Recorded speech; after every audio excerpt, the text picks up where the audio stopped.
Hey everybody, welcome to a live stream. I haven't done one of these in a hot minute. Hopefully I did it correctly. So if you happen to be watching this live and you can hear and see me, say something in the comments so that I know that I actually hit the right button. It's been a while. Let's see if I can remember how to press some of these buttons and make things work. I'm not entirely sure. Let's see, I gotta look over here. Where is it? Where did my button go? I thought I had a button to... Oh, there it is. That's what I'm looking for. Hey, welcome to my show, Break the Cycle with DSD. I'm your host, Duane. I'm not a therapist, nor am I an attorney. I'm just an individual, much like you, who has gone through a tough experience, come out at the other side, and I share my successes and my failures with you to help you hopefully not make the same mistakes that I've made. Remember, only a licensed... Jeez, makes me think of the Johnny Depp thing. Remember, only a licensed professional can diagnose somebody in a clinical setting, not by watching videos and reading testimony and then diagnosing. No, you can't do that. At least you're not supposed to. Probably all saw that today. Anyways, bottom line is don't go around throwing around that type of diagnosis because it hurts your credibility. And the one thing that we have is that, and we don't want to squander it on something that's silly. I'm not even going to talk about channel memberships because it's been so long since I've done anything that I would feel bad about doing that.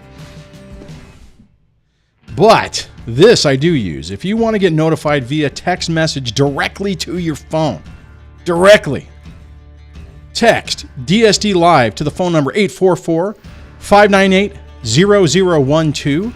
And you'll be added onto my SMS text messaging list. And I do use that to notify people when I do premieres and stuff like that. So definitely sign up for that if you really want to bypass all the notification and get directly in. Holy cow, somebody's actually even calling in. And I guess since someone is calling in, if you want to participate in tonight's show, you can do that by dialing 1-424-373-5483 or DSD or 4144 DSD Live. There's also a web interface if you are in some place. Well, I'm trying to clip my cable in so that it stops pulling on me. If you want to do it through a web interface instead of having to dial, like if you're outside of the country, you can do that. There's a link in the description for that. Okay, it's been a while. It's been a hot minute since I've done this. I don't really have a big plan on this. I figure we'll just kind of, knock some of the dust off of things. I've been talking about trying to do another live stream or come up with a whole nother setup.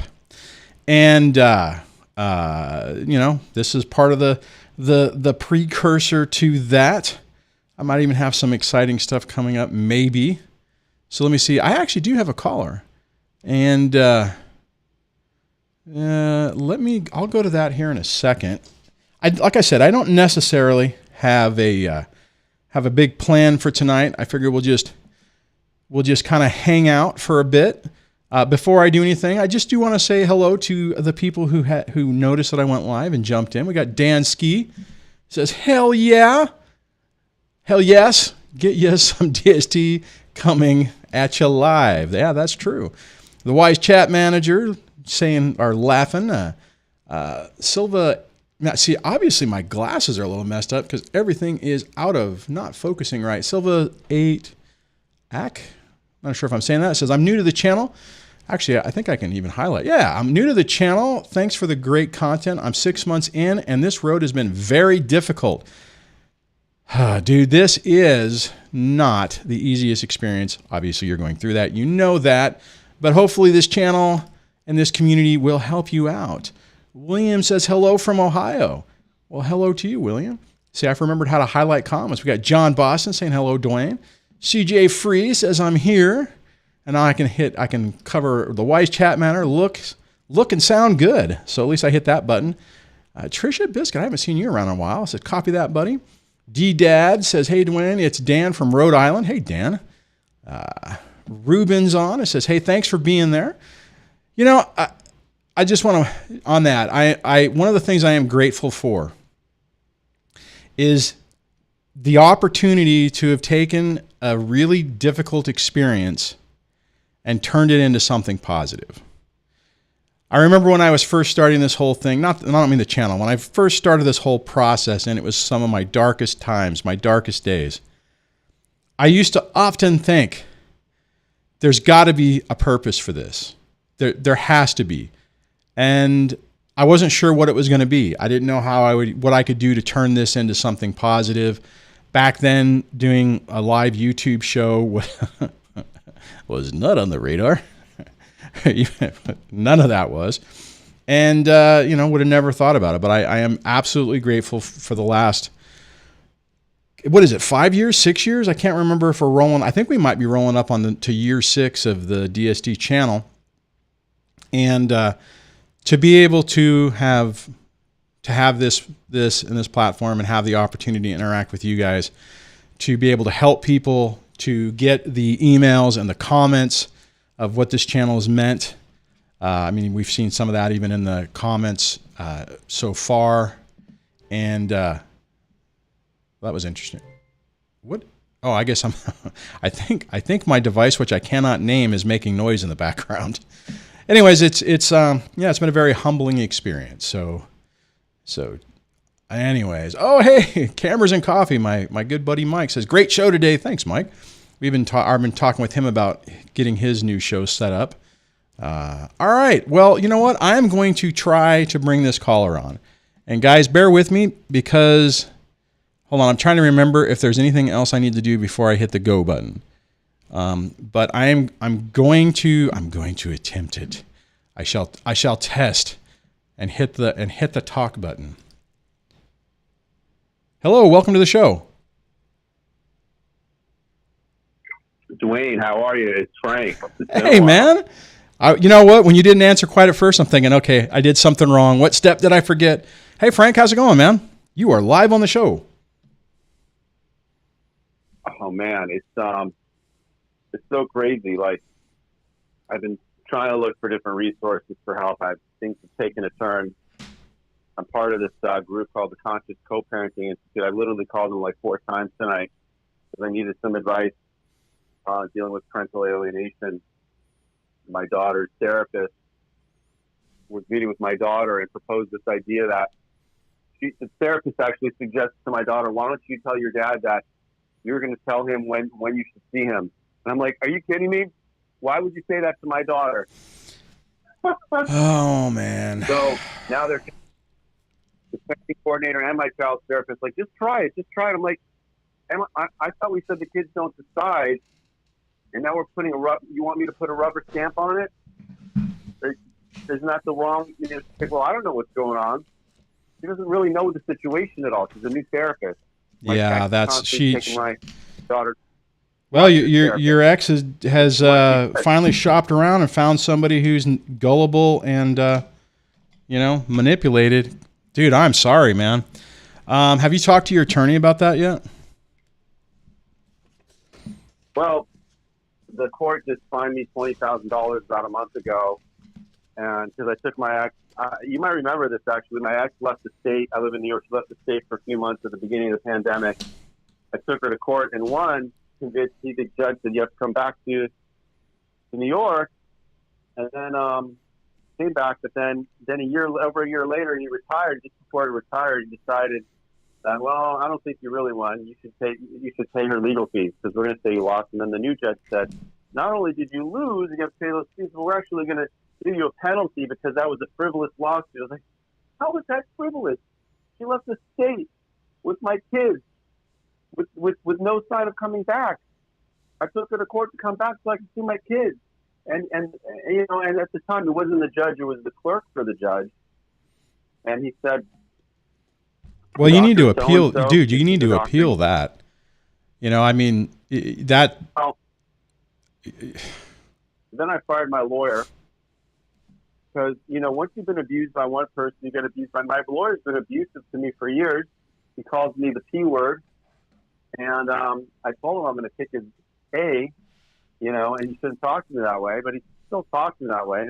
And then he finally just lost big time. I said, listen, not only are you a jerk, but you lose. He was giving me a good deal financially. So you might feel like, why would I stick with somebody like that? Because it's all I could afford. Right. And, it's just, a lot of it's about money. It's just about money. And if it's a mom and she has more money and she's a doctor and she's a really clever narcissist, you're kind of screwed, especially if you're in New York. Yeah. It's just like a quadruple whammy. Man, I'm sorry. I would definitely, I mean, call it a complaint. No, go ahead. I'm sorry. Not only to complain. I wanted to vent, but I wanted to bounce this off you. What do you think I should? I'm getting my daughter. I only see my kids once a week for dinner, and then I see them on the weekends. They haven't been coming on the weekends because she's. And the crazy thing is that the parenting coordinator told me you have to get along with your ex. So I've been actually having plans with her, and I think I pissed her off because I didn't sit next to her at my son's lacrosse game on Sunday, and I don't know. It's just nuts. Like, they want you back, right? They always yeah. The narcissists never really. No, they never let go. And the reality is, honestly, dude, no matter what you do, it's not going to work, right? You don't, if you give her an excuse to be angry, like, cause you didn't sit next to her, if that's what it is. But the reality is if you would have sat next to her, there would have been something else. You would have sat too close, or you would have, I mean, it's just, you got to understand that no matter what you deal with these people, it's never going to be enough. The problem is you have to be super careful not to get sucked back into the vortex of chaos, and having to interact with them is a very, unfortunately, it's a tough move that any of family.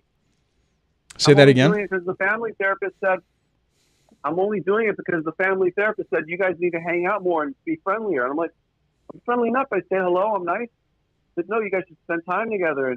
And I'm like, so I did exactly what she said, and all it resulted in is I got to see my kids on her time at the same time, but then she started cutting back my time because I guess she felt, Yeah. Well, again, she's going to, like I said, no matter what you do, it's not going to work, right? You could, if you bent over backwards and let her do everything, it's still not going to be enough. Okay. So if I was in this is the thing. If I was in your shoes, this is what I would do. This is what I would consider. This is the process I would use. You obviously can't work with your attorney anymore. You fired him. That was a smart move.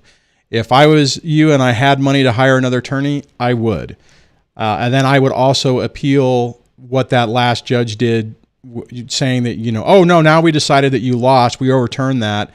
And now we're charging you all the money. I would fight that and appeal it. If you don't do it with it. And then if that didn't work with getting another attorney, I would try the appeal thing on my own. And how old is your daughter again? I can't remember. It's been a while. Well, she's 12 now. 12.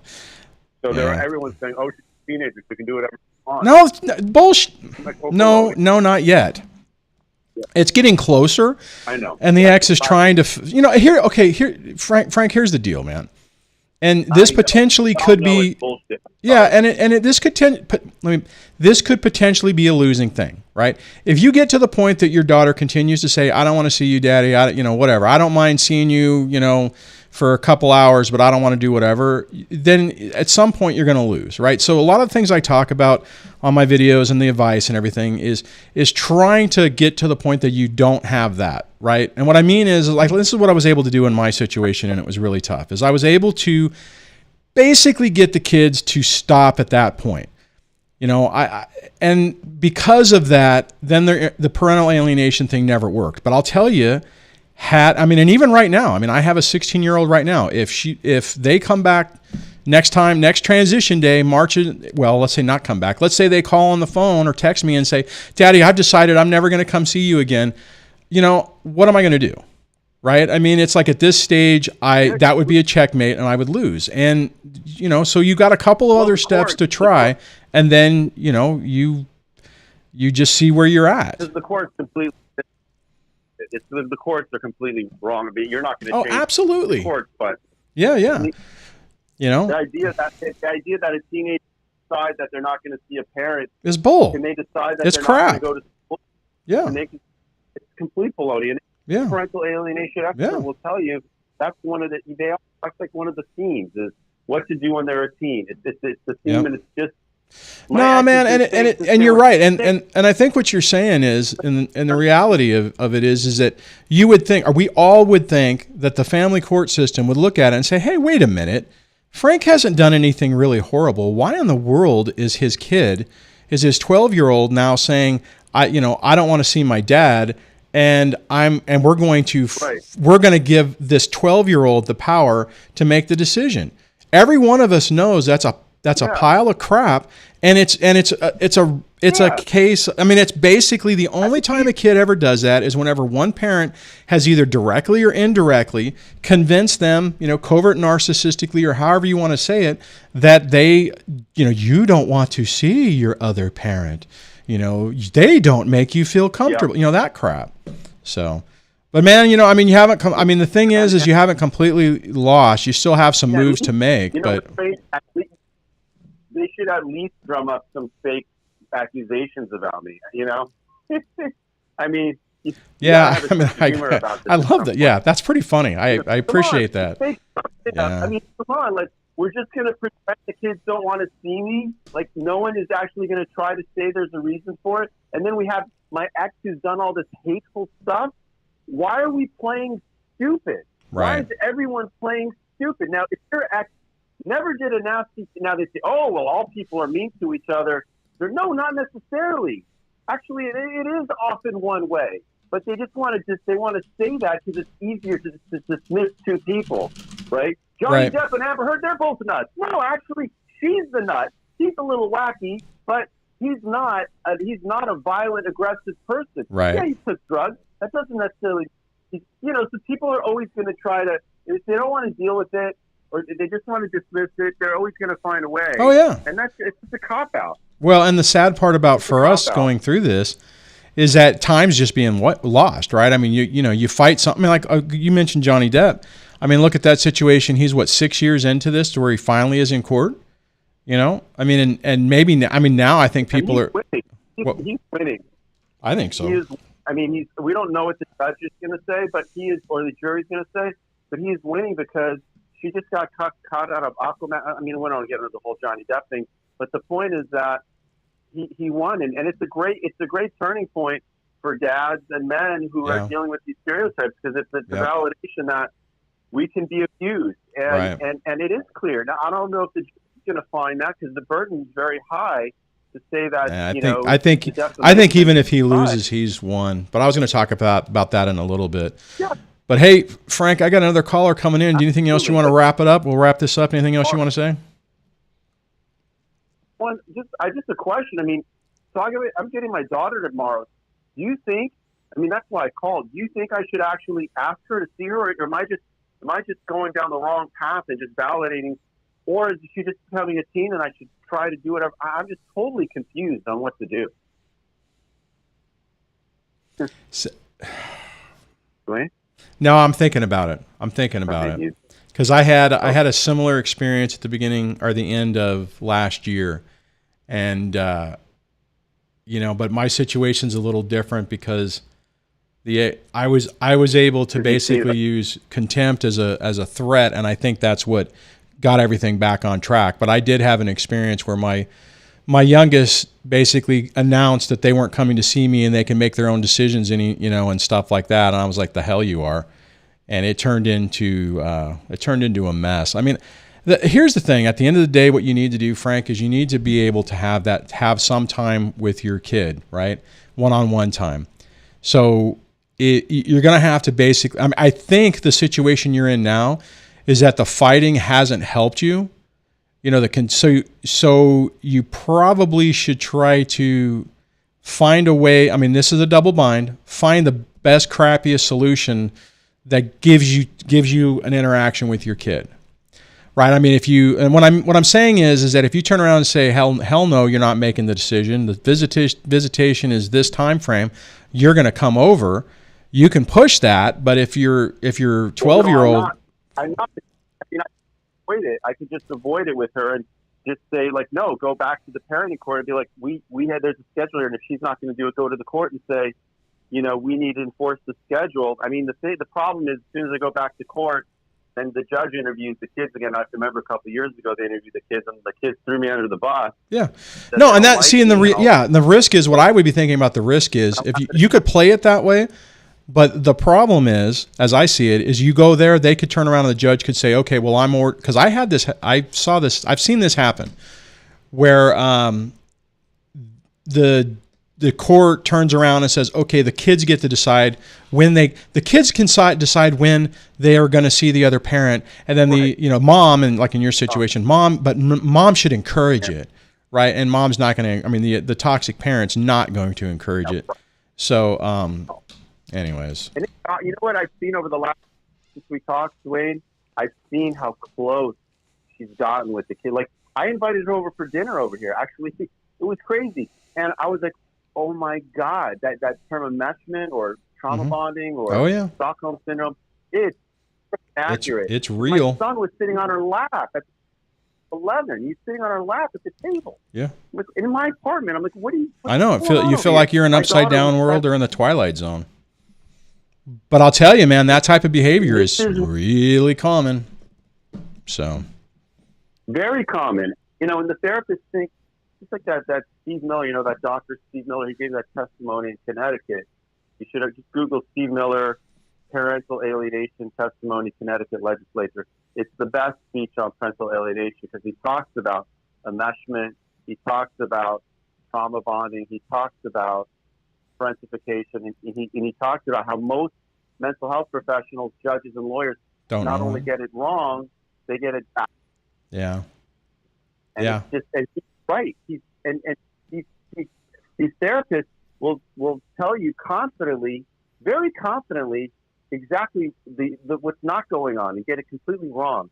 But listen, I know you're trying to get to your other callers. It was good to connect after a long time, and keep it up. Thanks, good man. to hear you on the channel. Man, now let's see if these other buttons work. Oh wow, it did work. Okay. The hard part about this is that it doesn't end. These things, you feel like you're making 2 steps forward and then you take 3 steps backwards. And a lot of times we have to remind ourselves that it's a long game. And, oh crap, I lost Tiffany. Or no, I didn't. She's Tiffany. Okay, hold on. I'll grab that. Tiff, I'm going to grab you in a second, so don't go anywhere. All right, I'm going to try to look at some of the comments before I bring up the next caller. Vanessa just got the notification. Awesome. So at least the notifications are going out. Hey, Bianca. You guys probably saw my notification on the Bianca runs a podcast called Peaceful Co-Parent. I was on her show a few weeks ago. I hope you guys got to hear that discussion. It was good to do a collaboration. Hopefully this will be hopefully it'll kickstart me into doing more and starting to have a more reoccurring schedule. All right, let's see. Oh, John says, Duane, if you lost the case because of something the attorney did that needs to be addressed, could be malpractice in some way too. Man, I hear you, John, and I know you successfully went after the attorneys and stuff. But sometimes whenever you're fighting the fight, you got to you can't fight everything.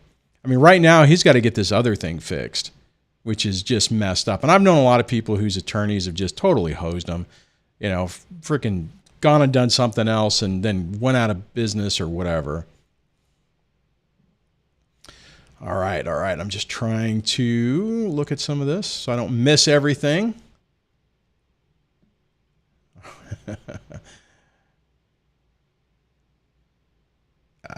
The Y says in New York, family court is a turd show. How about that? Tri-state Supreme Court, which I think he means try to appeal it, which you absolutely should. So, all right, I am going to attempt to let's see, how do I turn the comment? I think I erased my button for removing the comment. Yeah, I think I did. Oh, it went away anyways. All right, I am going to hit my button and see if it brings up the next caller. And it didn't. Hello, welcome to the show. Hey, Duane. Hey, I had to do it manually. Tiffany calling in. How's it going? Haven't heard from you in a while. Well, then again, I haven't done one of these things in a while, so I guess that's kind of more my fault than your fault. How are things going? What's the update? Update is I need a round of applause. Court case is closed as of right now. What happened? If you're saying applause, it must mean it's a good thing. So what happened? No, it's not a good thing. I just don't have to go back to court for a while until something else happens. But You know what though? But that is success, right? My So at attorney, least this round is over, right? yeah. That's good. No more court stress. Oh, good. Um, So how are you so and the kids I did get doing? more than my divorce decree. Oh, that's another one here. They're doing all right. Outstanding. So that is good news. I mean, I know obviously the shenanigans aren't going to stop, but this is good news. We moved to our family wizard, Oh, that's good. and I managed to bluff my ex into more attorney fees because we ended up going into a settlement, which I wasn't happy about, but it got court out of the way. Yeah. No, that's but good. He kept trying to get my partner removed from having anything to do with the children. He kept putting all these stipulations down, and what ended up happening was I made it very clear to my attorney that if there was any mention about my partner not being able to be around the children, or that anything else that was going on, because he's trying to lay the foundation for sexual abuse through my partner. God, yeah. Well, as we've talked about, I have cameras in my home. Yep. They are recording when my children are here. And lo and behold, my partner's never really here when the children are here. Nice. So I said, if he wants to continue with this, we will go to trial. So if he wants to drop it, then I will agree that I will be with my children at all times during parenting time. However, I want his name left out of it. Oh, that's good. And I even told my attorney that if we continued, then we would have to postpone today's meeting so that my partner could go and obtain another attorney for his rights, because it's a whole bunch of hearsay. Oh, yeah. But he has every right to fight for himself in court. Absolutely. Well, I know this has all been stressful on you guys, so that's good that you put that down there and your ex backed off. So congratulations on that. That's good news. Good for you. Good for both. Good for all of you guys. And because of my situation, it's actually led me to an opportunity to become an advocate in my own town for domestic violence. So I'm happy where this is going. That's good, Tiffany. I'm glad to hear that. And being able, I kind of mentioned that at the top of the show. I mean, I think anytime we can take these experiences and turn them into something positive that helps other people, I think it's a very powerful way to take our lives back and just kind of flip the script on the crap that we end up having to deal with. So good for you. I'm glad to hear it. Outstanding. So I have 1 year before I can go back to court and ask for 50-50. So I just have to bide my time and hope nothing happens between now and then. Well, and the reality is that as it comes closer, he'll probably try to bring something up to try to thwart that. So, but we just got to deal with it as time comes. So great. I mean, I'm. He doesn't know that I'm going to be heading to court in a year's time for 50-50. He thinks that he's got all the control, and this is the game plan is to let him think that he has it. No, that's smart. Yeah, there's no reason to see. It's funny you say that, because I made that mistake. At the beginning, like for the support stuff, I was told that I could go back in a couple of years. And I did the idiotic move of every time I had the opportunity to remind the ex that I was coming, So she had all that time to plan. And when the 2-year mark came around, that's when she decided to go back to school, And I got I'm trying to better myself, and my attorney's like, well, you're host. It's like, dang it! So I did it to myself. So yeah, be smart. So cool. Well, good. I was really upset that my attorney told me that I would need $10,000 to $20,000 to get an expert to testify to abuse by proxy from when my ex got CPS involved, brought a note to the school, got the school to report to CPS. Yeah. And then took away my visitation. I said that is exactly 100% abuse by proxy and weaponization of the children. I said, why are we standing for this abuse? Yeah.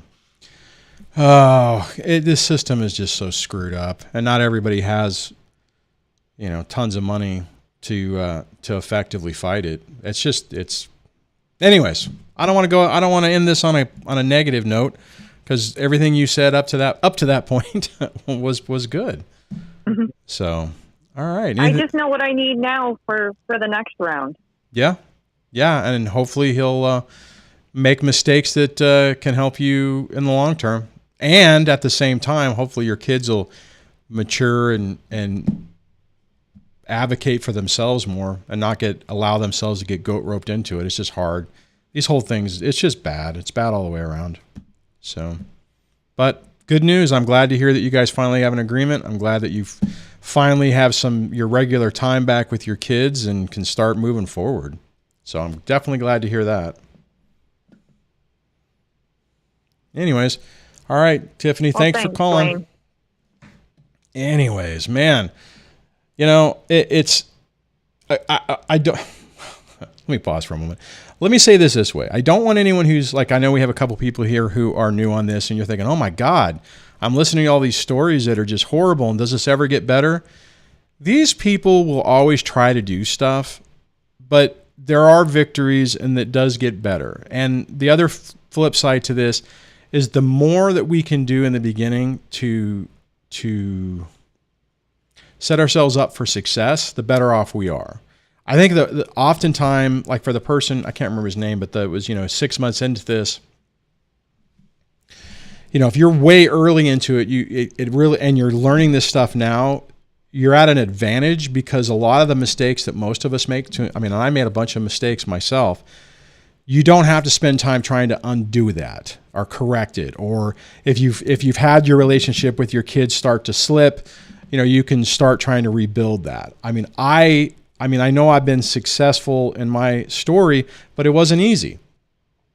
I had to do a lot to, demonstrate to the kids that the story that they had wasn't the what's the word I'm looking for? Was not what was real, right? But you can't go in and say, hey kids, I'm not this way, I'm that way. No, you have to demonstrate it. And if at any point you've fallen into the trap, then you have an issue where you have to now undo that and start to make improvements from it, if that makes any sense. So I have another caller.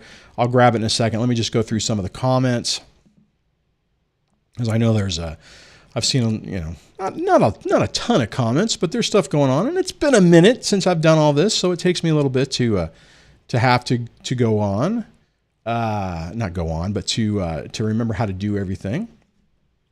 I wish I would have remembered to highlight comments as I was going through it, but I didn't do that. Let's see. Man, I guess I didn't. Oh yeah, Vice Chat Manager says, don't forget DSD does have a Discord. I do have a Discord, and if you scroll down into the video description, you will see an invite link. Or you can, which one am I going to, is it this one? Yeah. If you go to the YouTube page, the main page, the main DSD page, over here in the banner is the invite link. So if you're familiar with Discord, it's like a text chatting system. It's, off of Facebook, off of everything else. We have an outstanding community over there. I'm not even sure how many people we have, like 400 or 500 people over there. They're not all active, but there's a handful of people that are there, and you can talk with people who are going through some similar stuff. We even have some areas for different parts of the world, like a UK section and stuff like that. I would click on a video to show you what the description is, but I know if I do that, it's going to start playing, and I don't want it to do that. So. All right, let's see. MFA says 3 years removed from my situation, I'm still dealing with the fallout. It's definitely a long game. It really is, and that's one of the things we have to remember. This is not just the battle. You're dealing with a war situation. If you've watched any of my videos where I've talked about that, I'll say, this is the long game. You're focusing on the war, not winning the battle. You have to pick your battles. And it's like, if everything that you're working on is working towards winning the war, and I consider the war basically the hearts and minds of our kids, getting our lives back and helping them minimize the effects of what they're dealing with, and moving, not replicating this crap when they get older. All right, let's see here. Ted says, these therapists are a waste of time and money. Stay away, please. They do not understand cluster B personality disorders. I would say in a lot of ways, Ted, you are right. I would also say that look for, if you are going to use a therapist, make sure you look for one that understands trauma, because those are the ones that typically seem to really understand personality disorders, cluster B, what it really is, and the appropriate ways to deal with it. Unfortunately, if you're dealing with a brand new therapist that has no skill in this, it will, like what the first caller was talking about, that's what you're going to be dealing with. So you got to be really careful. You also do have to be careful that if you're fighting it saying, no, my kid will never go to therapy, I think they're a bunch of quacks, it'll get used against you, because then they'll turn around and say that you don't care about the kids and you're whatever. I mean, you got to be careful how you approach everything. Let's see, Maconia is asking if I saw our question, and I have not. So let me see if I can find it. As I scroll down and look, see, I have a smaller chat window over here. Wow, Tiff, you've been a member for 20 months. Holy hell. I was actually talking to someone about that earlier, about the channel memberships, and it's amazing how time flies. And I do want to say thank you to all the people who've been like OGs on that, the original group. I really appreciate the support, and it's very, very humbling. So I'm still, okay, hold on. I'm trying to find that question, and I am not. Oh, wait a minute. Here we go. Okay, hold on. Let me do a search. See, the OGs remember what I used to tell everyone, saying make sure you put question in front of it, and now if I can spell question correctly, I can see it. All right. Okay. So now I see it. Question says, I hit a button and it moved. Okay. I have the same situation as the first caller, but in the inverse. Dad has tried parental alienation, but kids got tired of it. My 12-year-old decided not to be at dad's anymore and live with me since for 3 months. Bad idea.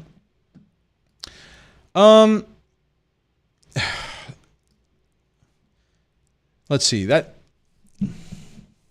See, I have two thoughts on that, and don't take offense on it, because I'm going to basically approach it two different ways. One, I'll approach it as if it's 100% legit. Everything you said is correct.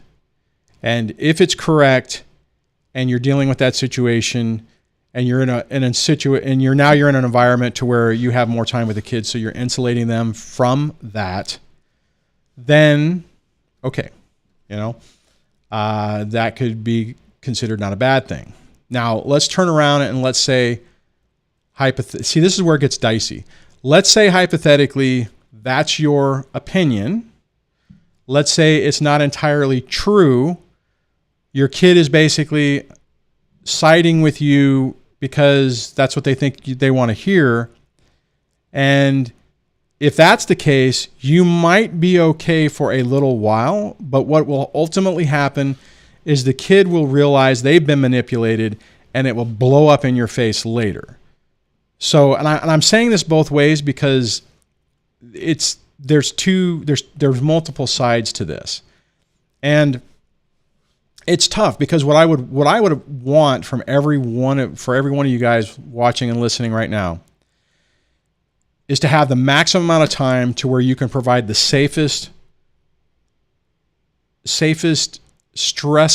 less stress environment for your kids as possible. You do that, they have the best opportunity to enjoy their childhood, to to heal from this stuff, to experience modeled behavior of, the proper way to interact with people, the proper way to communicate, the proper way to express themselves, the proper way to have boundaries, and that'll pay dividends for their lives going forward. So that's where it's, it's tough. So I would say on your first question, if like saying everything that you're saying is right, then you fall in that category I was just mentioning, and it's not a bad idea. You just have to be really careful. And the flip side is I know that there's people out there who are going, holy crap, this is and to be honest, that's kind of what was happening with me and my situation. I was trying to, trying to win the hearts and minds of my kids, which was effectively pushing them farther away. And the ex was saying, Duane's a dumb, butthead, and the kids want to live with me. They need to make a choice. They should be able to make their own decision. That's where I was talking about before, where with the first caller, what's really important is if your kids fundamentally don't believe it and they have just enough of a voice to say, no, I'm not going to do that, then you're okay. Right. And that's kind of the situation I was in, because I remember hearing, the kid, that the kids just want to live with her full time and they hate it over here. And that they, that the ex had put it out to at the time it was our 13 or 14 year old who's now 23, and turned around and saying, well, basically from what I heard was like saying, well, whatever you decide, if you decide you want to live here, I'll respect your decision, that type of thing. And fortunately, my kids never fell into that, other than the scenario I just mentioned that happened last year, which there's, a whole bunch of extra stuff going on with that. And it was the effective utilization of wedge issues that, there are going to be some situations where you're not going to be able to change your mind.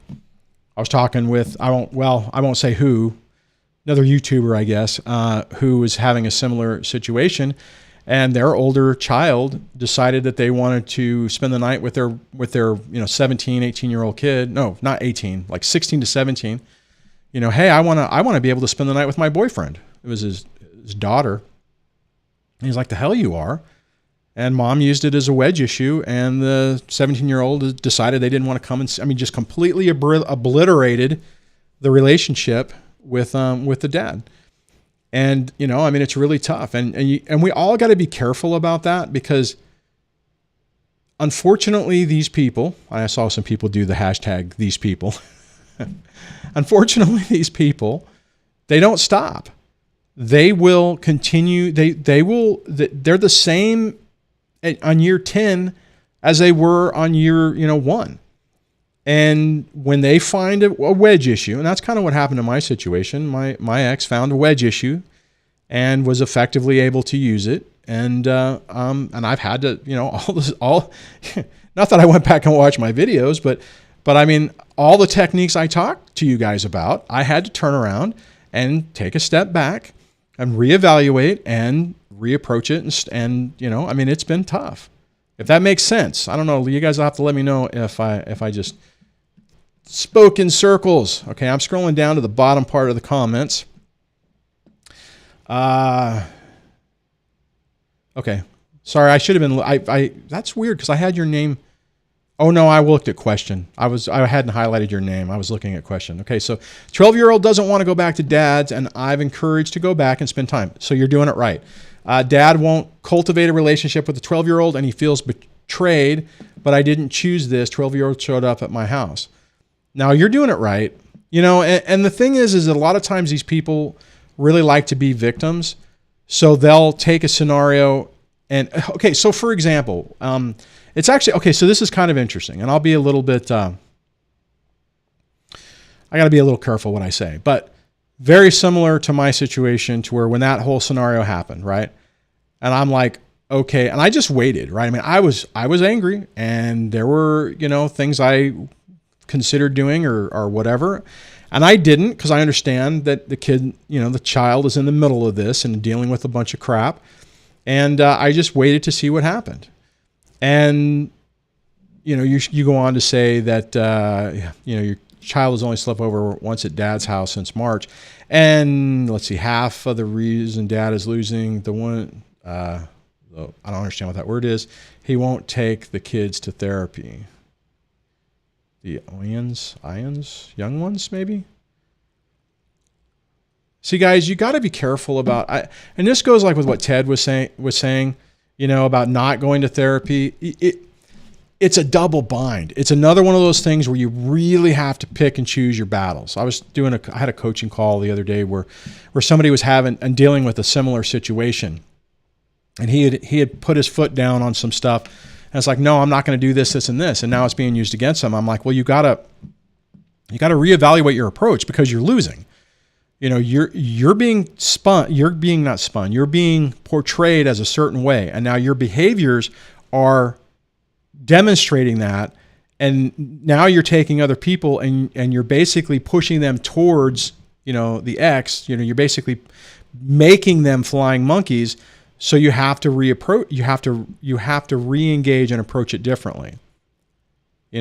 So I mean, it's a tough one, right? I talk about this a lot. A lot of this is double binds, and what it's like you have to take a step back and say, okay, I have a crap sandwich in front of me.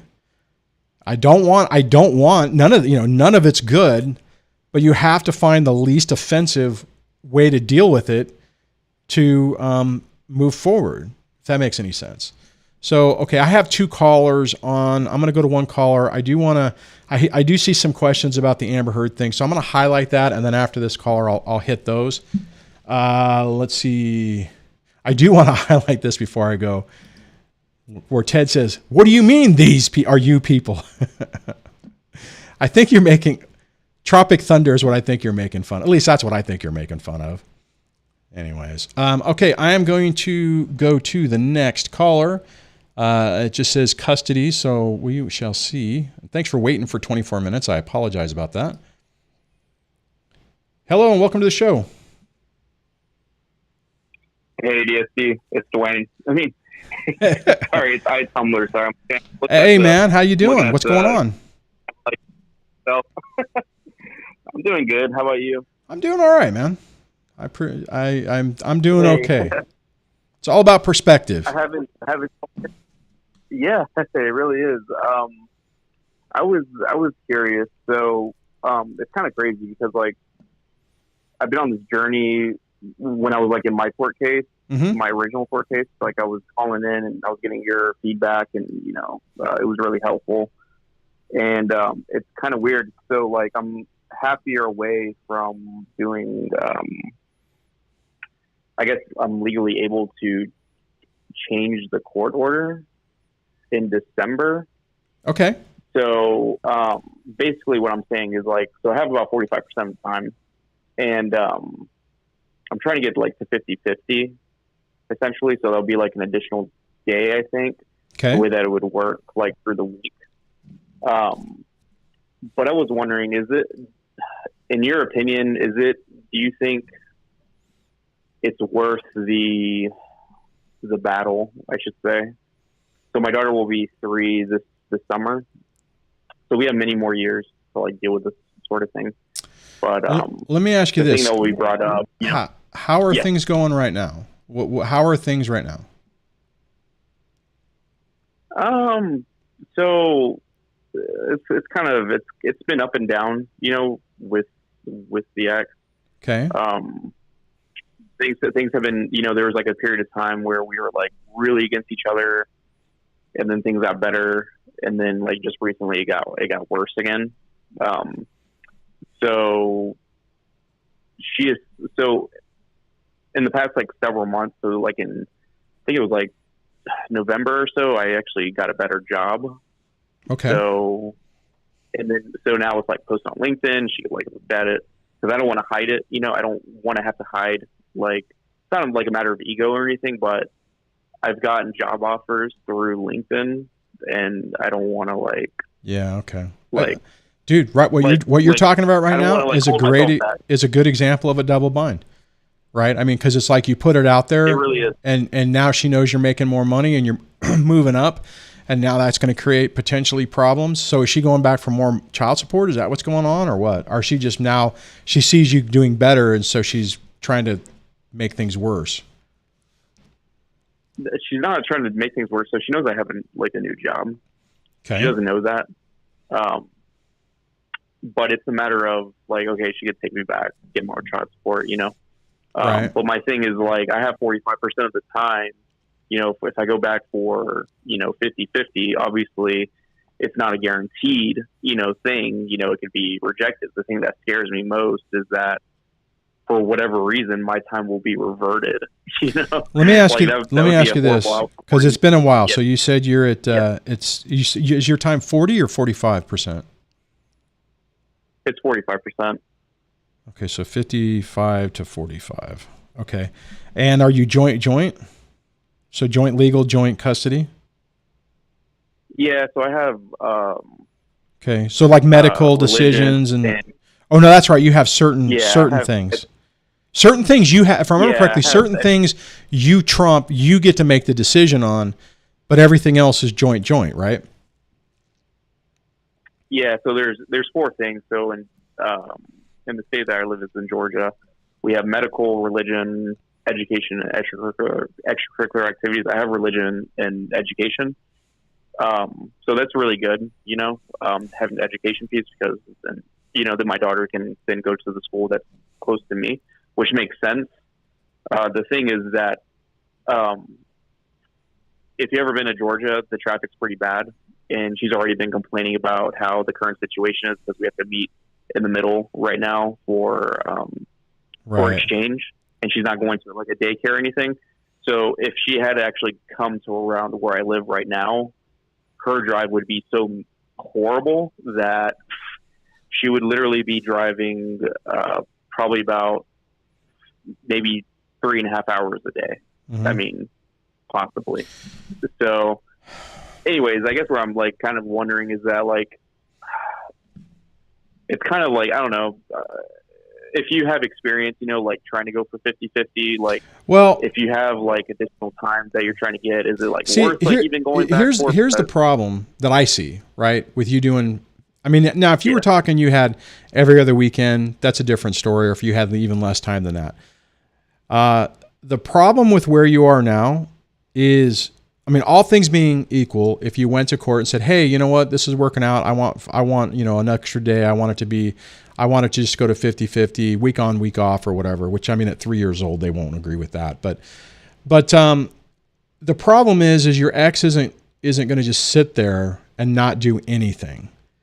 And you have to, and honestly, man, this is kind of the struggle I've had personally with not to try to change the custody, but even like with support. Like I know you guys, anybody who's been watching this for a while knows that I've been, you know, ex is working and I'm overpaying in child support. I even had the Department of Child Support Services say, you know, they would impute her wages. And I've chosen not to do anything with it because I know that it's not going to be, I mean, it should be easy, right? I mean, it should be one of those things, go to court, say, hey, you're not working. The law says you know, if you're not working, we're going to impute wages. So we're going to impute wages and boom, it changes it. The problem is it never goes that way. It turns into a crap show. And you have to, and that's like, for me, what I decided is I'm like, okay, is a few $100, maybe $600-700 a month worth it to basically throw a bomb in the middle of everyone's lives? And I've decided not to, you know, sometimes I'm not sure if I know I'm down to a year, but I'm not, you know, there are times where I'm like, well, maybe I should have fought it. Maybe I should have done something. But the reality is these people do not just sit around on the corner and not do anything. They are going to fight. And more than likely in your situation, what she'll try to do is she'll try to pull a move away. She'll try to say that, you know, you're using the education priority, not for the best interest of the child, but just to punish her because, you know, she lives far away and the traffic and everything. And you're right. It basically, every time you walk into court, you open up Pandora's box, like the first caller. You know, I mean, you have a victory. He won. He goes back into court for contempt, and on top of losing everything, they charge him the money and everything like that. I mean, so it's you have to be realistic on what you're doing. Like I highlighted a comment that D-Dad said, you know, where was it? You know, go for it. You need to fight for your fair share, but you gotta. I mean, there's more to it than just that. I mean, he's absolutely right? I mean, and I know when you're sitting there looking there, you're like, well, hell, you know, I want my other 5%. So F it, I'm going to go for it. And I want it to be 50-50, you know, but you just have to ask yourself, you know, is this the right timing to do it? You know, probably if I was in your shoes, probably what I would consider, and this is just a thought, is like, what if you waited until your child was not 3, you know, was in school, and say, hey, you know, let's now move it to 50-50. So it's a consistent schedule. It's always the same day, you know, 1 week with me, 1 week with mom, and, you know, try to, you know, make that argument. Cause you could make that argument and it would make sense, right? You know what I'm saying? It's like, that's one of those things where if someone looked at it and says, oh, okay, well, that makes sense, you know, as opposed to, well, why are you doing this? You know what I mean?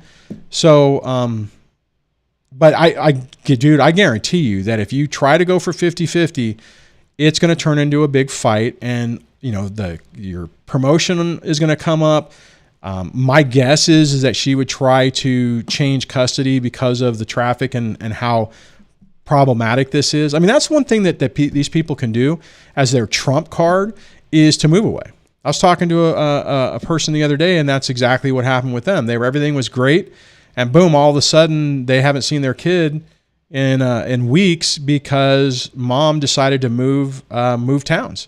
You know, complete violation of the court order, but now he's got to go back to court and fight it, and it's going to turn it into a move away. You know, so unfortunately, unfortunately, these people have a unique ability to just complicate the crap out of things. You know, and they're not supposed to, right? I mean, you know, like in that scenario I was telling you about, the court order, like in my court order specifically says when the ex moves or changes her phone number, or either one of us, not the ex, I mean, both parties are directed that if I was to move, I'm supposed to notify her before I move. If I change my phone number, I'm supposed to change her phone, notify. Did she ever do that when she changed her phone? Nope. You know, these people will do whatever the hell they want and push it. Now, if you're lucky enough to where they get scared of court, to where they're like, oh crap, you know, they're nervous about it, then sometimes that can help because they won't run to it. But my God, anytime you go to court and if they win or if they feel like they're victorious, and it emboldens them. So did that help, man? Yeah, it does. Yeah. I mean, the thing that kind of helped me throughout, first of all, it's been really nice to like kind of take a break from the whole court stuff, you know, like you start having a peace of mind. Yeah. It's like, even if it's not your preferred scenario of anything, it's like, you're not thinking about like court, and you're not thinking about like, oh my God, what's going to happen? All this stuff. Oh God. I mean, dude. It's probably most of the people that like know this, like, you know it, like I know it, everyone that's listening knows it. Well, it's very distracting from having like a fulfilling, happy life. See, I think you hit a really important point, and I think it's something that a lot of us lose sight of. It's like, so everything's, let's say this, right? You're in a state of calm. Things are going okay. The drama from the family, from the court, and all the stuff has died down. You're feeling pretty good.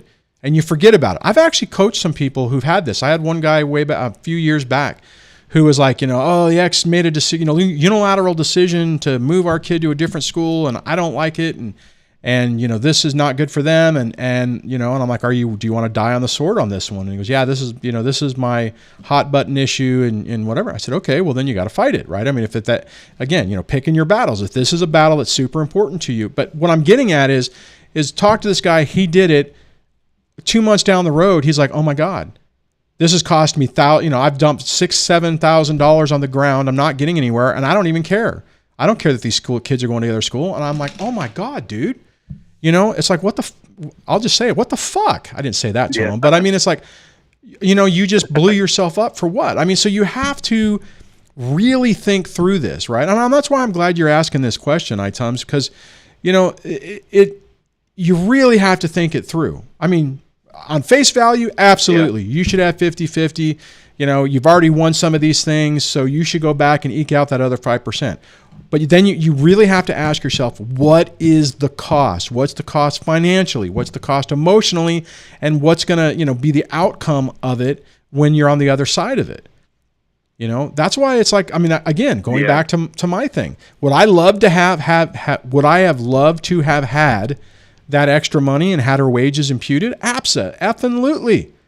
I mean, we're talking thousands upon thousands of dollars that would be in my pocket that would have probably helped me buy a house and do whatever. But at what cost? At what cost? Now, I'll tell you, 9 years ago, if there was a chance I could have got $10 back and I had to spend $9,000 to do it, and if I had it to do it, I would have done it. But, I mean, it's like there's, you just have to pick your battles. So, and you have to really have you kind of have to have a come to Jesus meeting with yourself and decide, is it really worth it? I mean, that's ultimately it's going to be your question. To me personally, I don't think so. I think what you need as much stability, because here's the thing that will help you in the long run. You need as much stability so you have months, years of an effective plan that's working, right? And then if anything happens, then you can turn around and go, hey, we've been doing this for 4 years. Little Timmy's, 7 years old. We've been doing this for 4 years without a problem. Now the problem is I'm getting remarried, or now the problem is, she's got a new boyfriend or whatever, but then you have that consistency of that time. I think now would be too soon, to be honest, man, but that's just my opinion. Yeah, I get it. It's something that I'm debating to myself, and it's it's not easy. I still have half a year, to decide, but it's pretty crazy that I remember calling in and telling you like, oh my God, I mean, I wasn't exactly happy, but I was still happy that I didn't have like every other weekend like that. Yeah. I mean, I know like a lot of listeners have that, and I'm like, it's really hard.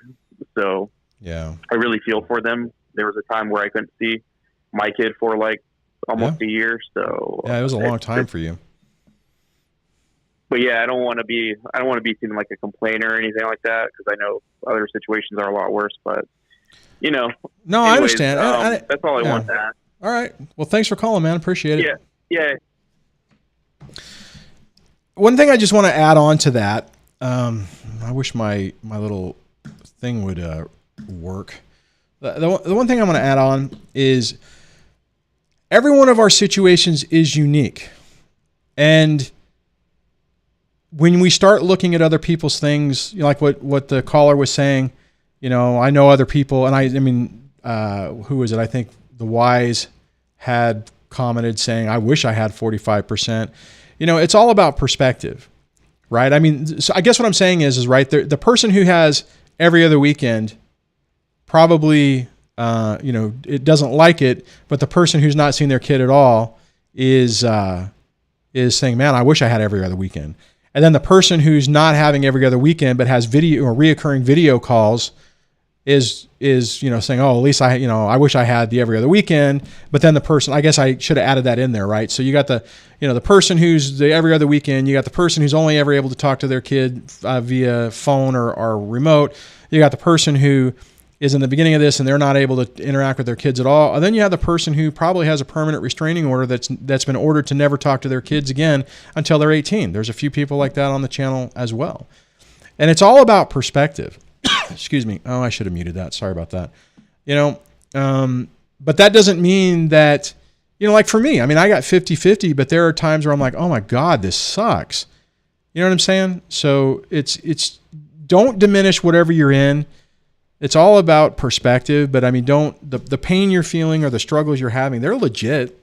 If something's keeping you up at night, it's keeping you up at night, right? I mean, maybe in comparison to other people, you might turn around later.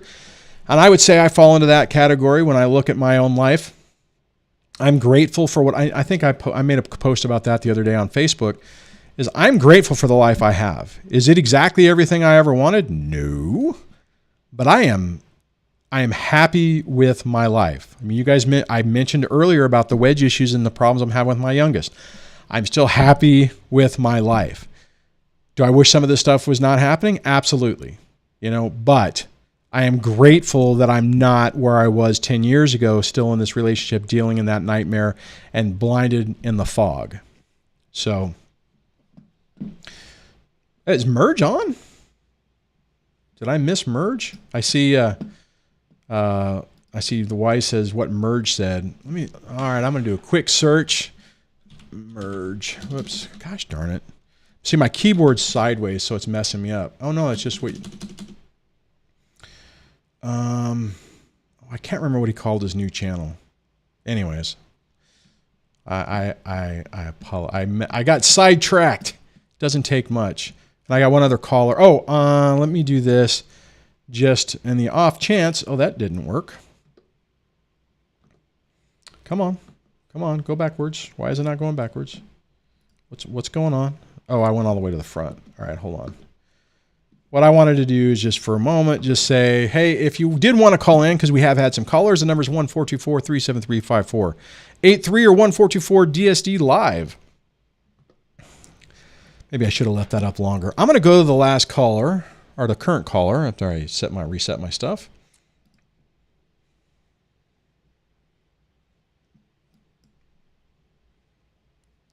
Hello, welcome to the show. Hi, Duane. Hey, I was hoping you were going to call in. So what happened? What's going on? Hi. So for the sake of people not finding out, I'm going to tweak a little bit of the story, but the OGs will understand. So, yes, because my ex is getting very, I don't know, tech savvy, I guess. So I don't want, if he ever finds this channel, I want to leave it like that. So news, we want full custody. Are you okay? Because you're talking about your ex, but you guys are in a legal battle. Yes, with, and that's what we're gonna change about. The OGs are going to understand, and you understand what I'm talking about when I say my ex. Okay, all right, I'm tracking. Okay. So, okay, I apologize. I just messed your story up. So the last I remember hearing is you guys had a hearing. There were some temporary orders. So what you're saying is the temporary orders are over and the new permanent orders are full? No, it's not permanent. It's still temporary full custody. Okay. Well, still, that still warrants the applause. So congratulations on that. That is huge. It's huge. I mean, had you told me that, months ago that this was going to happen, I would have doubted. No, I remember when you guys were talking about it, you were very scared of what the outcome was going to be. Yeah, and defeated. And can I add some detail, or would you rather keep it vague? No, go ahead. No, the only thing I want to say is because if anyone's listening to this, they might be thinking, okay, mom won, temporary full custody of the kids, but it's your mate's kids, right? I'm trying to think of how to say it.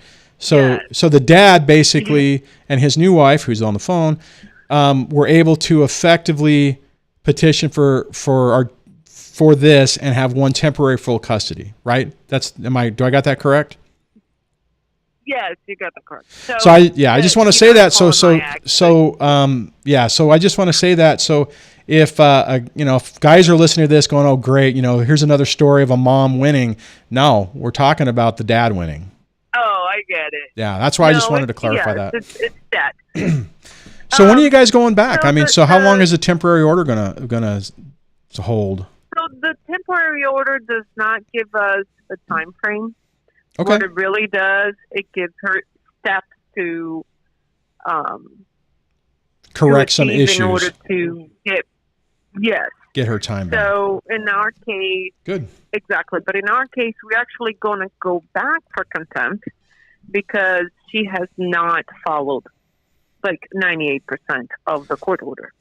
There's some medical issues concerning her and some other issues concerning her that she has not taken in step. Using the app to talk, to text instead of, regular text messages. She has not followed up with that. Yeah. And one of the kids are still with her, the oldest. And that's Right. the most problematic one to solve, because how can you force, a 17-year-old? That's the hardest part. Yeah, and the reality is by the time you to get that in court, they're going to age out and be an adult anyways. So you'll spend a bunch of money fighting something that won't matter ultimately, which is sad. We are trying really hard to get in front of the judge quick. Yeah. To show that she's in contempt, or to get her to agree, for him to go inpatient somewhere. So whichever comes first.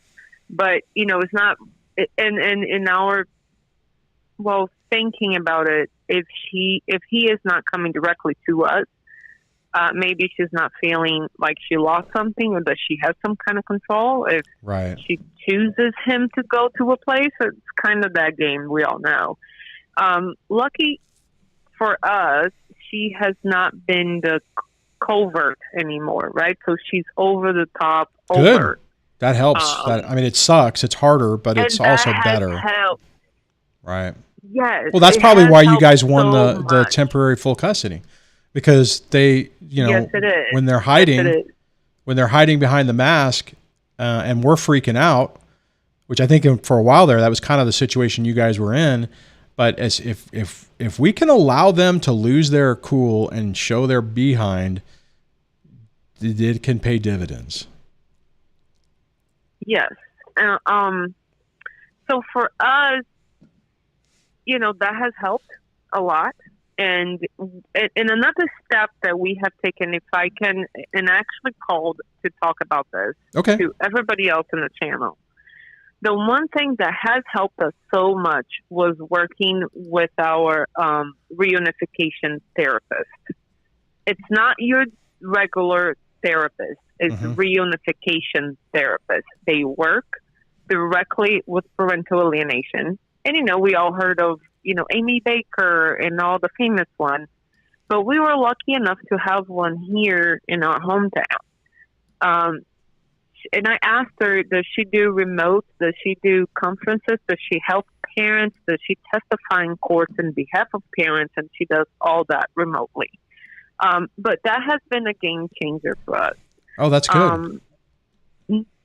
Understanding how to deal with alienated kids. Understanding how to deal with high emotional intense issue that comes with having alienated kids. Knowing how to separate what's the brainwashing side of it and what is the child asking for help. And having that person, that pick up the phone when you are freaking out and nobody understands what you're going through, and they totally get it, and they have something you can do in that situation to help. It's night and day. So people who are in the chat that want more information, they can hit me on the Discord. What is the on Discord? Thank you. I only have one side of my brain this time. But yes, hit me up on Discord if you need help, if you want to, consult with if you don't have it, but research your area. If you have one in person, it's even better. Lucky enough, our lawyer, I think, went against our therapist in a court proceeding, and he's like, she's really good. You guys need her. Okay. All right. When you first said that, I'm like, wait a minute, that doesn't make sense. Okay. No, that's good though. So you had your attorney was like, hey, you should really use this person. They cleaned my clock. Yes, because exactly. That's awesome. And because we were educating him on parental alienation. And because we have given him so much on it, he's like, that thing you were talking about? I just went against somebody who knows what you're talking about. Oh, that's awesome. And we're like, ha. So, and that's how we came across her. And I'm so thankful. We have been to parental alienation retreats. We have met other people in our hometown. Oh, that's great. Going that is through outstanding. The same situation. We have a little bit of a community here in town that understand what's going on and have kids who are going through the same in different phases, right? Because I remember talking to you in the beginning of all this, and I remember you saying, well, my youngest is in a different phase, that the middle is in a different phase of the oldest. And that's exactly where we are. We have different phases going through at the same time. That's the hardest part. Yeah. Different phases of alienation, right? They go through different phases. Like, oh yeah, they the definitely. oldest child now. Yeah. No, I was just going to say you're right, because what's really hard about that, and I'm glad you're bringing that up, because the hard part about it is we think we have a success and we're like, okay, finally we figured out the demon, we've figured out the cheat code, and then it's like, okay, now now it's to the next boss fight, so to speak, if you're talking about video games. So no, I mean, you're right. Exactly. It does change. And they have total different alienation statuses. Like, for example, the oldest child now, all those videos you see about how they brainwash your child and how they sound like, that's how he sounds like. He sounds like he's fully brainwashed. Yeah. Even the phrases and the things that they say, it's like the exact. You can just pinpoint where alienation happened, right? The middle child is not there yet, and we're happy to say that we're being able to give her some chance of recovery. Yeah. The youngest, not there at all. Yeah. Not to say that never going to happen, but she's not there. But we have 3 different levels here going on at the same time. Yeah. Crazy for family of multiple. I tell you though, I mean, but this yes. victory is huge, right? I mean, it's huge. So congratulations on that. It gives us at least a fighting chance. Absolutely. But we're about to go back to court again, contempt. Yeah. Once again, we're going for contempt. Well, but right? you're doing well. See, and the thing is that what you're and this is the rough part. This is my thought on this. Is, you got this temporary victory. The court is trying to get mom in this situation to calm down and stop it, right? And if you back off and there's no accountability, it's never going to get any better, and it'll get worse, right? I mean, so you guys in this situation, you have to. You don't really have a choice. You're kind of in the middle of the fight, and it's the next step. I mean, the only way I would say if, to back off on that is if somehow you start getting viewed. I mean, like if you're overcritical on it, right? If it's like, I'm trying to think of, if it was like, well, the court order says, they can see, they can talk to the kid at, at 5:00, and they always call late, but if they're still calling, then there's a risk that you could look like, like, wait a minute, you guys are being difficult, right? So you got to just make sure that whatever you're putting out there is like, hey, almost like, hey, I don't really want to bring this up, but these are the steps that were supposed to happen, and it's not happening, and we're really concerned. And you understand what I'm saying? Yes. And okay. We have and we have done steps like, for example, we have hired through our reunification therapist, we have hired a interventionalist, I guess is what's called. They come in and they work with intervention teams to take kids to hospitals or adults or whatever. Right.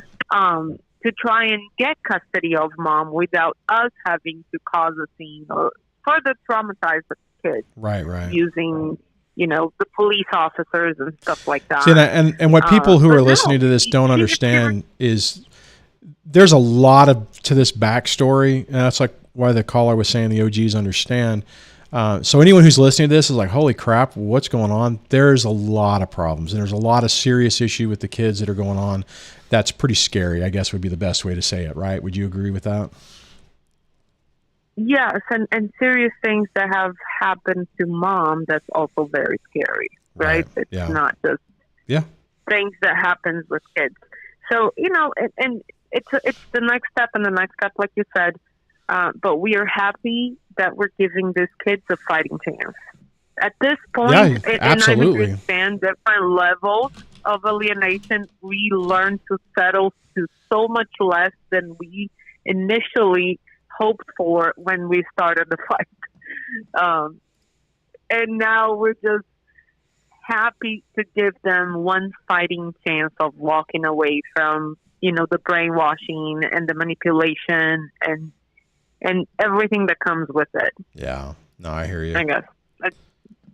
All right. Well, hey, thanks for sharing the victory. Duane. That is outstanding. I really miss talking to you guys so much. I really want to find a tempo to where I can do this more often again because I miss it. But all right, thanks for calling. Anyways, let me hit the right buttons here and hope that this thing does its little thing. I did see somebody post a question, not a question, but that I should look for comments from somebody. Let me look that up. License. All right, now I want to go into all comments.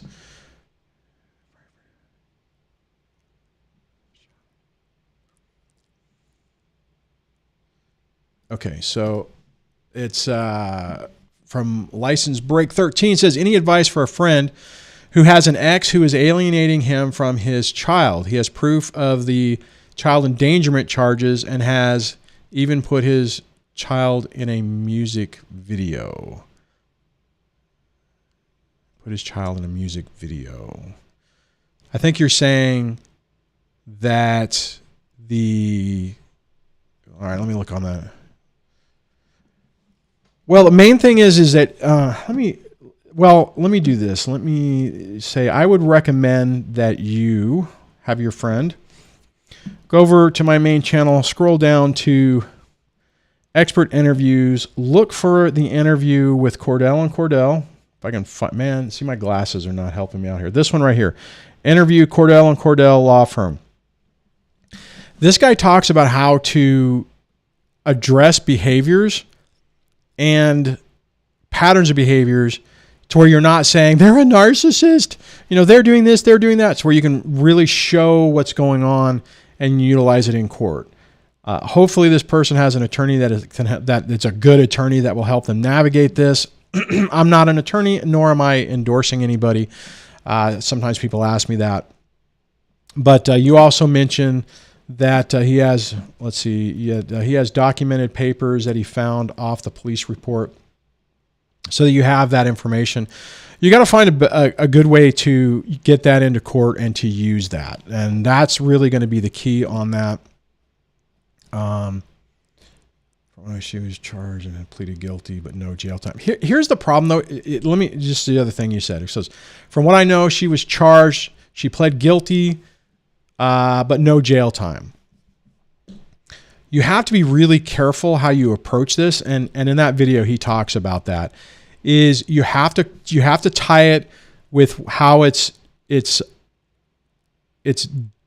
dangerous or concerning for the kids, and couch it that way, right? Because in our system, in the United States of America, court is, and when you do something wrong and you're punished, rehabilitation is the key, which is the reason why in that last caller, when they were talking about, the court has basically set up a pathway for mom to get her custody back, and temporarily they have said, given dad full custody in that environment. But the whole point of what they're trying to do is to have mom in that scenario rehabilitate. So you got to be careful how you couch it, right? I mean, you can't just say, oh, well, they got arrested for DUI. Well, if they can turn, you know what I mean? It's like, okay, how does that affect the kids? Well, they were driving with the kids. Okay, well, you know what I'm saying? You got to just make sure that your story makes sense. Oftentimes it's helpful if you have somebody who can listen to your story and help you poke holes through it.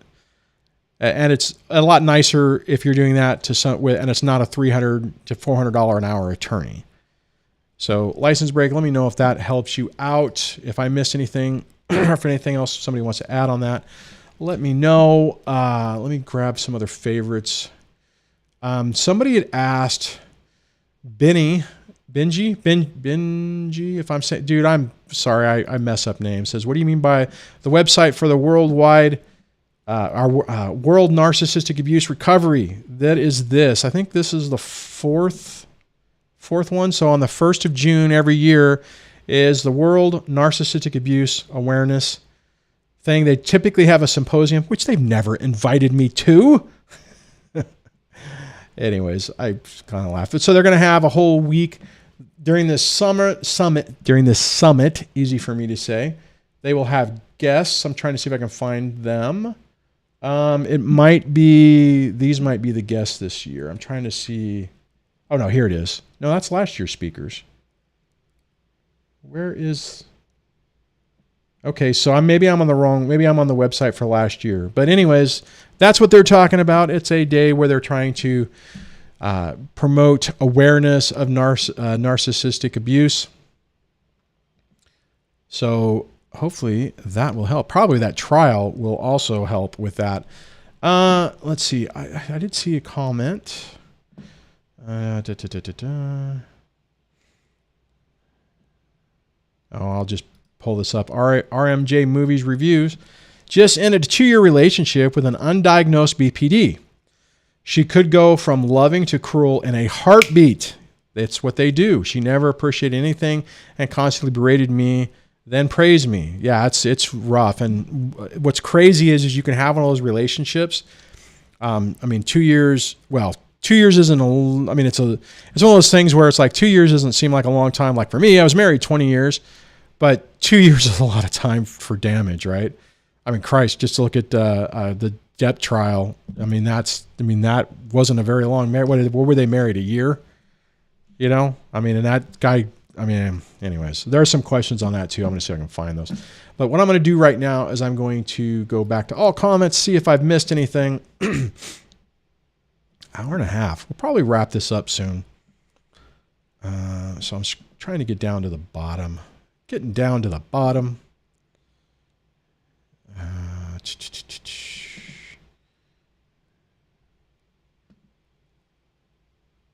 Oh God. Such Media says I'm going through a divorce. Have a final order regarding custody. Ex-wife did not like it and told the police I hit my kids. Not true. Haven't seen my kids for 4 months pending investigation. Yep. You just, man, take it slow. Don't, this is the games that they play. One thing I will say you also said you're from the UK. I'm beginning to see let me say that again. I am starting to see in the UK them recognizing this stuff more and, taking care of it, so to speak, right? I think there was a case a couple years ago in the UK where the courts actually, if I remember the article correctly, the guy was fighting for custody. They finally said, oh my God, we've completely failed you. The ex has completely alienated the kids. You've lost your kids. You've lost everything. We recognize it. They couldn't fix it. But I think that helps to start to change things. So don't, I know this is a huge blow and your reputation is being attacked, and now you're dealing with this and now you're not seeing your kids, but just follow the process. Like if you were in the United States, a lot of times in this situation, you're going to have a stay away order. I don't know if you have that in the UK or if you're under that. If that's the case, don't violate it. Don't do anything to cause a problem, cause yourself more problems.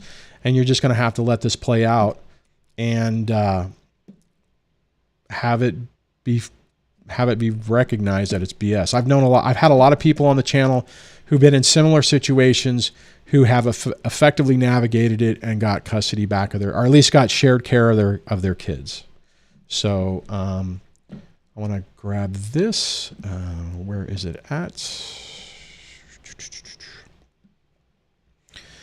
Velvet Artist did a super chat. Thank you very much for that. It says, it's been 2 years since my grown girls have spoke to me. Parental alienation is so sad. Thanks for the topic. Man, I am so sorry to hear that. You know, and see that's the thing, you know, and part of the problem, especially for adult kids, if they pick a side and they do this, it makes it harder for them to turn around and recognize that, oh my God, I've done this, it was wrong, and reach back out. You know, I mean, it's just, I mean, the reality is this stuff is real. This stuff happens, and if we get caught up in a situation where the kids basically say, hey, you know, I hate you, I'm never talking to you again. You know, all we can do is leave the door open so that if they ever do knock on it, that we can open it. You know, I had a conversation with my middle child. I don't know if I mentioned this the other day, but we were talking about one of the kids and talking about the wedge issue thing. And it's like, you know, hey, you know, are you, I'm trying to remember what it was. It was basically, it's like, well, what happens if, you know, if Timmy decides never to talk to you again? And I'm like, look, here's the deal. I'm your father. I'm not your friend.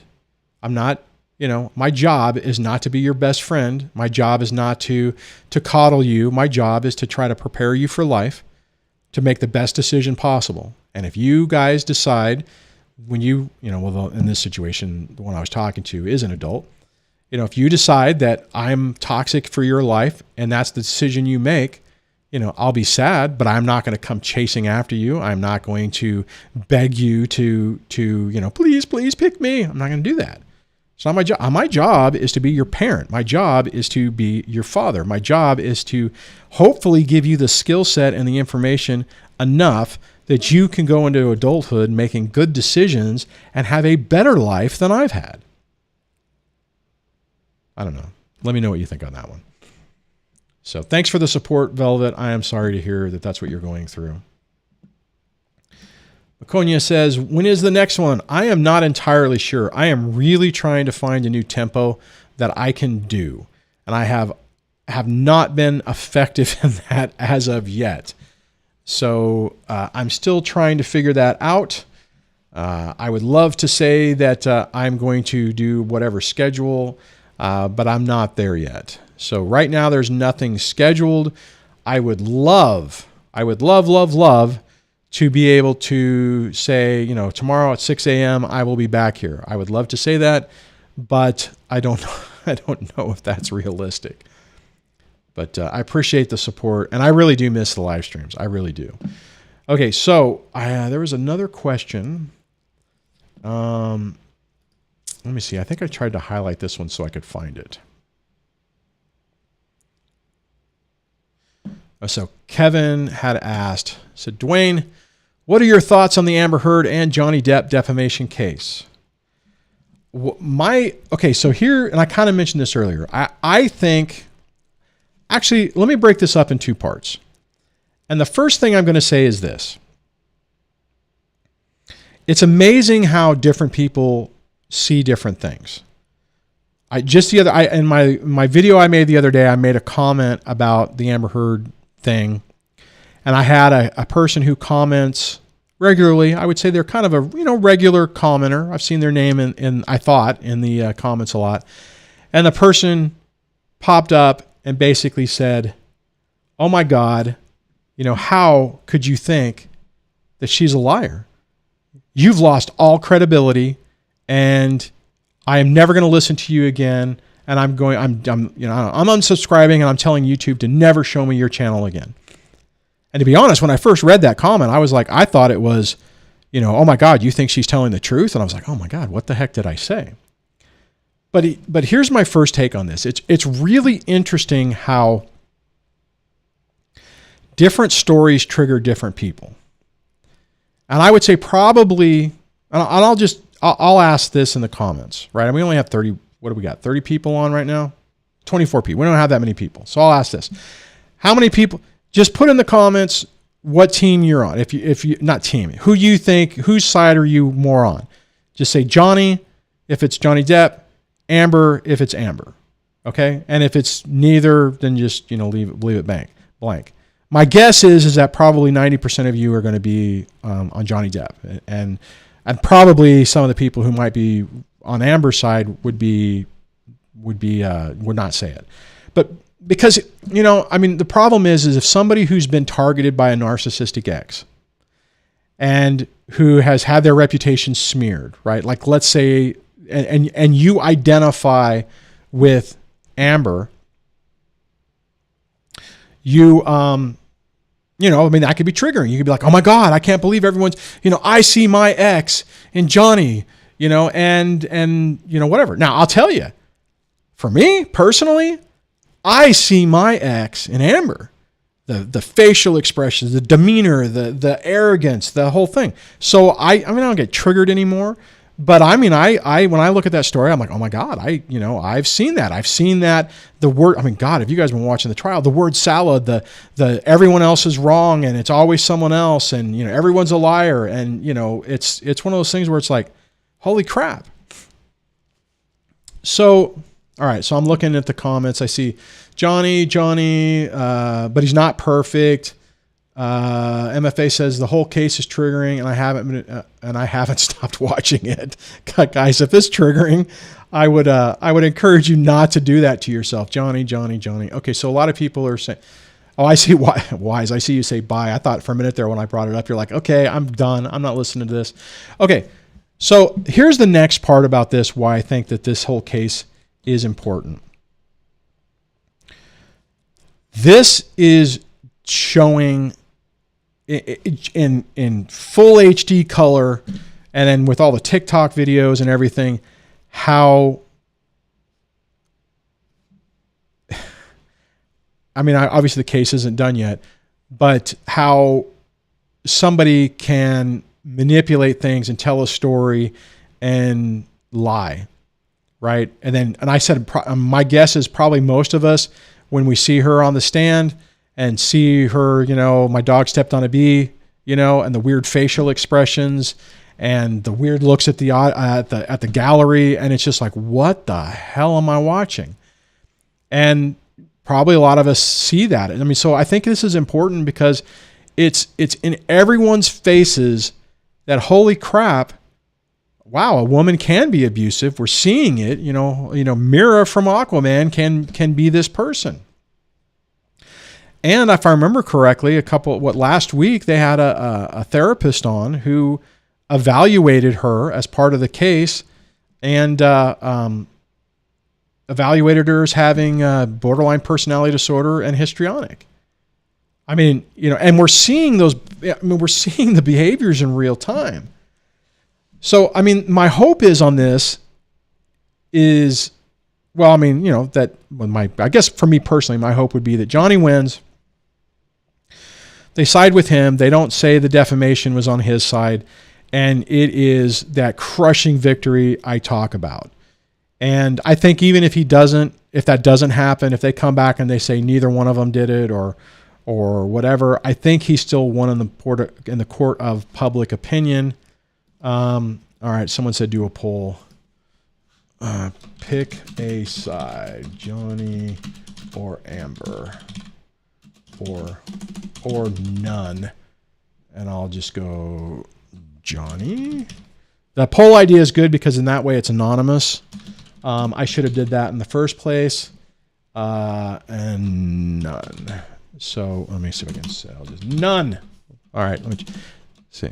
It's hard to type sideways. And ask the community. Okay, so the poll is up. So that's why I think this is important, is I think that it puts it out there that it's real. And I'll tell you guys, in some of the coaching calls I've used, I've referenced this case when people are saying, oh my God, I'm dealing with whatever behavior. And I'm like, have you been watching the trial? Well, yeah. I said, can you see how this is happening? Well, yeah. You know that the diagnosis was put out there. Yeah. So that's the pattern of behavior that you're dealing with. This person's basically cutting their nose off to spite their face. And A normal person would have never put themselves through this. I was listening to a commentary the other day that said the worst thing she did was was due to the counterclaim because it's opened up Pandora's box. And the other thing I think that was a problem is, she played and I wanted to mention this. I mean, this is going to get lost in this video, so probably not a lot of people are going to see it. But what I want to say is the reason she was diagnosed is because she went in this case and said, oh, because of the abuse from Johnny, I'm suffering from PTSD. So because of that, Johnny's side was able to say, okay, well, we need her evaluated to determine the PTSD. That's what opened the door for it. And the reason that he wasn't, I heard this in a commentary channel the other day, the reason he was not evaluated is he never brought up any mental health issues that the other side could grab onto to say, okay, well now he said he has whatever, and we need to have an evaluation on it. Let's see.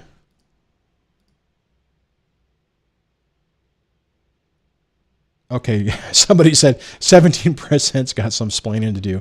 Well, I'm looking at the results, and it's 80% Amber. I'm sorry, 80% Johnny, 0% Amber, and 20% with none.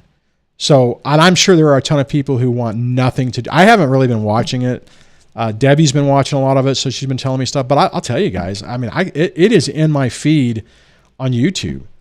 I mean, it's everywhere. I mean, so it's hard to stay away from.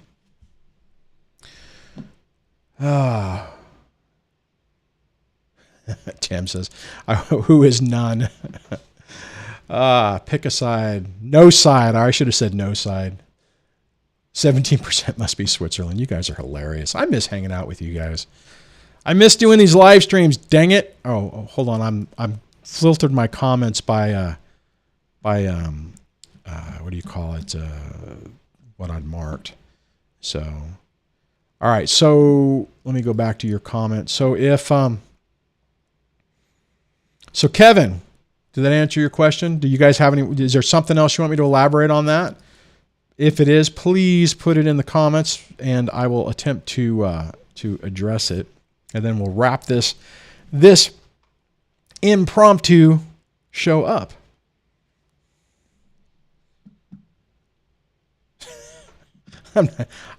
MFA, I almost shared your comment, but I'm not going to. That was hilarious. None is a jerk. Trisha says she overplayed a hand she wasn't dealt. See, and that is an excellent point. And this is, guys, here's the thing. When you're dealing with someone like this, let them burn themselves. We don't need to try to help them. We don't. Let them do their own thing. I mean, realistically, like even with this case, I mean, I know that a UK case was a defeat for Johnny, right? I mean, there's a lot of weirdness that happened with that. But this case, oh my God, this has been bad for her. Oh, Vanessa, based on the recordings and the video she recorded, they don't match up with her stories.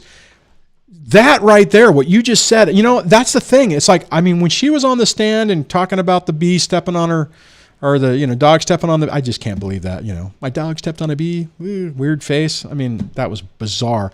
But what I had a hard time with was listening to that audio, listening to the, say, tell the world that you were abused. No one's going to believe you. Right. I mean, just jabbing him in the eye. And then she's on the stand saying, crying and fake crying. I mean, it's just like, wait a minute. These are two different people. These are two different effing people. It's not, I mean, and I would imagine, I mean, we'll see. We will see. But, Trisha asked, what did you think the outcome is? I mean, I haven't been watching this religiously, right? I mean, I know a lot of people are. I haven't. I've been seeing little excerpts. Debbie sends me clips every once in a while. Every once in a while, I'll turn something on. So I haven't seen everything.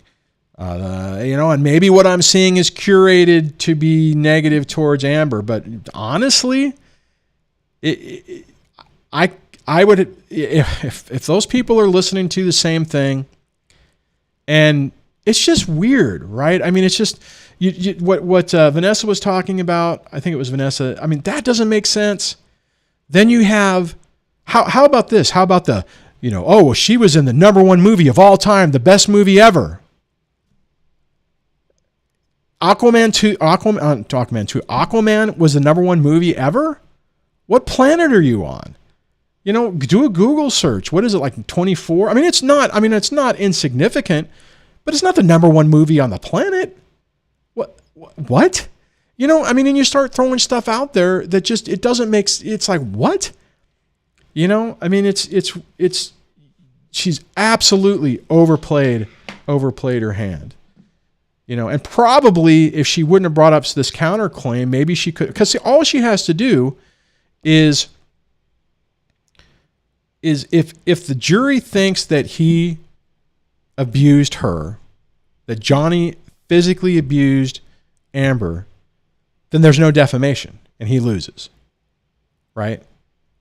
But the problem is this case has been such a crap show that it's like, let me back up. Everyone says defamation and libel is the hardest thing to win, right? So I think a lot of people going into this, a lot of the professional lawyers and stuff were saying, and that face, if you mean #1, if by #1 you mean number 24, yeah. Anyways, I'm sorry, I digress. But what I mean is that I think most people thought this is a long shot for him to win this. And I think some of those same people, I was listening to someone earlier, Emily B. Baker, that's who Debbie watches, and she's got a pretty good commentary. She's an attorney, and she now does YouTube. I mean, her channel's exploded. She's grown like 200,000 in the last month. But anyways, she made a comment earlier saying that initially she thought that there was, this was a long shot for Johnny to win it, but she's like, he might win this now. So Kevin says, who knew Amber Heard before this trial? I didn't realize she was in the stand. I was watching the stand the other day, and I was on like the fifth, whatever, like the middle of the episode or whatever, and I happened to watch the credits and I saw her name fly up, and I'm like, what? She's in this?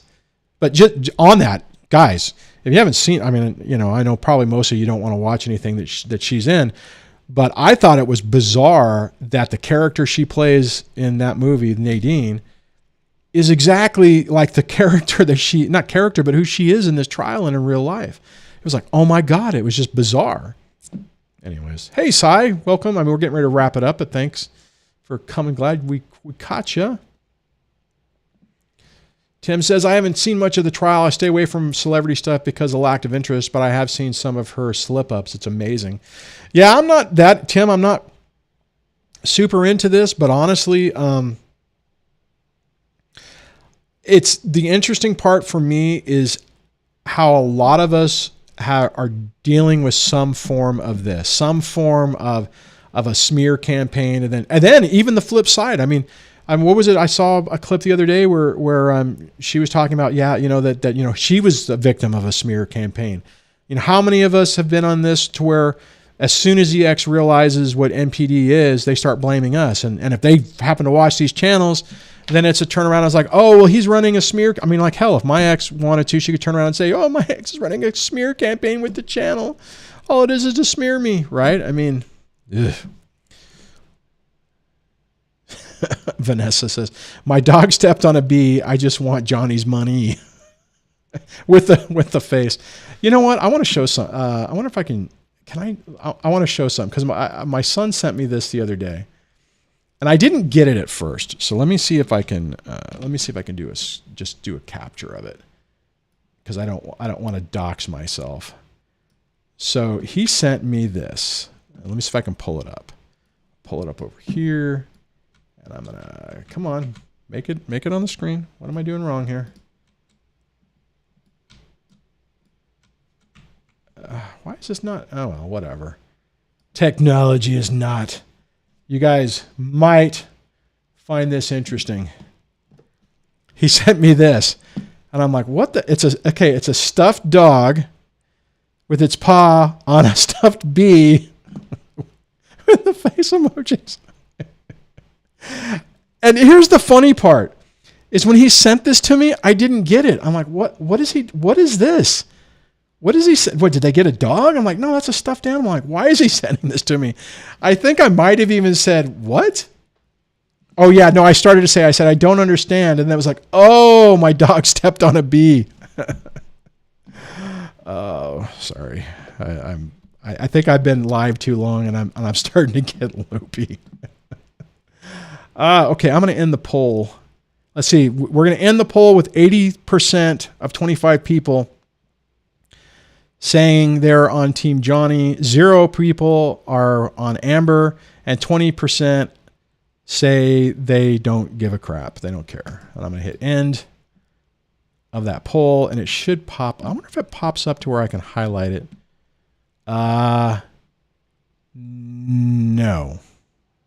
Oh well.